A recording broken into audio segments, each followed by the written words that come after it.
Hi everyone. ಏನು video ಸ್ಟಾರ್ಟಲ್ಲೇ post ಕೊಡ್ತಾ ಇದ್ದೀನಿ ಅಂತ ಅಂದ್ಕೊಬೇಡಿ. ಏನಕ್ಕೆ ಅಂದರೆ ನನಗೆ ಫುಲ್ ಏರ್ ಫಾಲ್ ಆಗ್ತಾಯಿತ್ತು. ಅದಕ್ಕೆ ನಮ್ಮ ಅಕ್ಕ ಒಂದು ಟಿಪ್ಸ್ ಕೊಟ್ಟಿದ್ಲು, ಅದನ್ನು ಇವತ್ತು ಫಾಲೋ ಮಾಡಿ ಅಪ್ಲೈ ಮಾಡಿದ್ದೀನಿ. ಅದಕ್ಕೆ ಒಂದು ಸ್ವಲ್ಪ ಹೇರ್ ಸ್ಮೂತಾಗಿತ್ತು.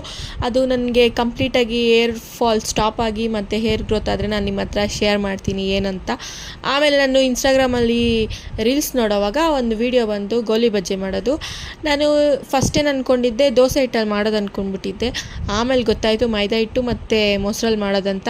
ಸರಿ ನಾವು ಯಾಕೆ ಟ್ರೈ ಮಾಡಬಾರ್ದು ಅಂದ್ಬಿಟ್ಟು ಸ್ವಲ್ಪ ಕಡಿಮೆ ಕ್ವಾಂಟಿಟಿನಲ್ಲಿ ಟ್ರೈ ಮಾಡಿದೆ. ಮತ್ತು ಸೂಪರಾಗಿ ಬಂದಿತ್ತು. ಬರೀ ಅಷ್ಟೇ ಏನಕ್ಕೆ ಮತ್ತು ಮೆಣಸಿನ್ಕಾಯಿ ಬಜ್ಜಿ ಮತ್ತು ಬಾಳೆಕಾಯಿ ಬಜ್ಜಿನಲ್ಲಿ ಒಂದು ಸ್ವಲ್ಪ ಬಜ್ಜಿ ಮಾಡಿದೆ, ಅದು ಚೆನ್ನಾಗಿತ್ತು. ಅಷ್ಟೇ ಗೈಸ್, ಇವತ್ತಿನ ನನ್ನ ವಿಡಿಯೋನ ನೋಡ್ತಾಯಿರಿ. ನೋಡೋದ್ರ ಜೊತೆ ಸಬ್ಸ್ಕ್ರೈಬ್ ಮಾಡ್ತಾಯಿರಿ, ಲೈಕ್ ಮಾಡ್ತಾಯಿರಿ, ಕಮೆಂಟ್ ಮಾಡ್ತಾಯಿರಿ, ಶೇರ್ ಮಾಡ್ತಾಯಿರಿ. Thanks for watching guys. ನನಗೆ ಪ್ಲೀಸ್ ಸಪೋರ್ಟ್ ಮಾಡಿ. ಹಾಗೆ ನೀವು ಟ್ರೈ ಮಾಡಿ ಗೋಲಿ ಬಜ್ಜಿನ.